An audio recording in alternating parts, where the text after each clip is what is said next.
Muito obrigado, Mari, porque nos trouxe, inclusive, o assunto para trazer a Fernanda Manhota conosco, Débora, nossa analista de internacional. Manhota, muito boa tarde, bem-vinda aqui.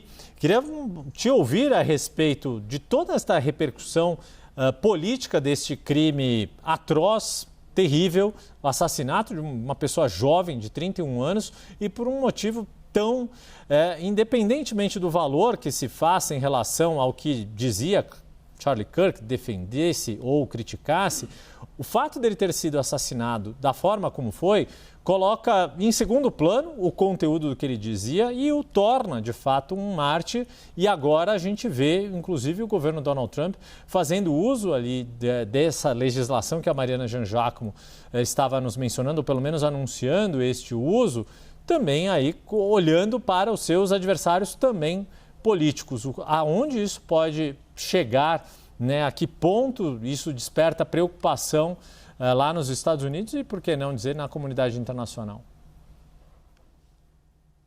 Oi, Yuri, Débora, a todos que nos acompanham no 360. Yuri, a resposta curta é que a experiência histórica nos mostra que dificilmente vai dar em um lugar bom, né? Nós sabemos que a violência política não é uma particularidade dos nossos tempos, nem no Brasil, nem nos Estados Unidos, enfim, isso não é novidade, mas o volume, o tipo de instrumentalização que se faz e os impactos em cadeia que promove, sobretudo na era das redes sociais, né, e da polarização, sem dúvida agregam complexidade ao que já vinha sendo praticado em outros tempos, né? Eu diria que o Charlie Kirk ele se torna um mártir não só pela violência, né, que ele sofreu, mas pelo alcance que ele teve, sobretudo para uma geração que vai chegando agora à vida adulta e que se espelhou em grande medida, né, na própria experiência de ativismo político do Charlie Kirk.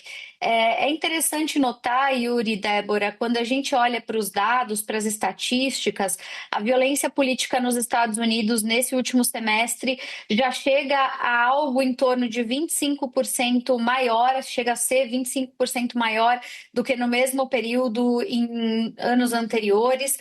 A gente poderia fazer aqui uma verdadeira lista, como vocês mesmos citaram, de casos da direita, à esquerda, enfim, em que a recorrer ao uso da força se transformou de alguma maneira em uma opção, uma alternativa. E de tudo isso, desde a morte do Charlie Kirk, o que me chama muito a atenção é um conjunto de pesquisas que têm sido divulgadas nos últimos tempos, justamente tentando capturar qual é a visão da opinião pública americana sobre a violência como o fim legítimo, né, da realização da vontade política. E esse é um processo que parece em franco movimento de normalização.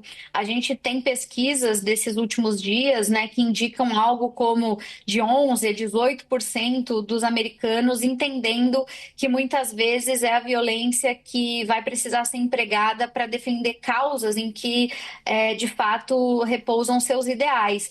E isso é muito preocupante, isso é a erosão do contrato social, isso significa, né, o recurso da força como forma de dirimir diferenças, né, de visões de mundo e de certa maneira, é uma espécie de tentativa de recorrer à barbárie, né, no contraponto do que seriam os princípios da própria civilização.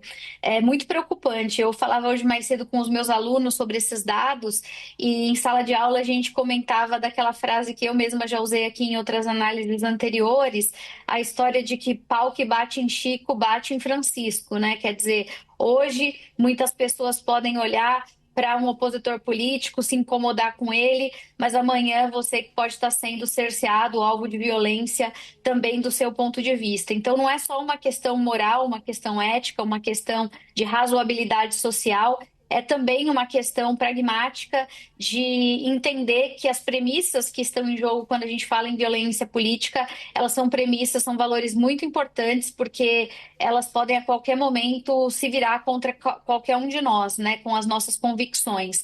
E esse exemplo que a Mari trouxe sobre a lei Rico é um desses que mostram como podemos nos tornar vulneráveis diante da polarização crescente. Essa é uma lei Yuri e Débora, dos anos 70 nos Estados Unidos, no auge do combate ao crime organizado e à máfia, e que estaria sendo ressignificada e, de novo, usada para fins políticos, para, inclusive, cercear direito de manifestação num país que, nesse momento, fala sobre liberdade de expressão. Então, é grave, é importante, e é por isso que a gente tem que acompanhar isso com bastante atenção. Muito obrigada, Fernanda Manhota, pelas suas informações e análises. Bom trabalho para você.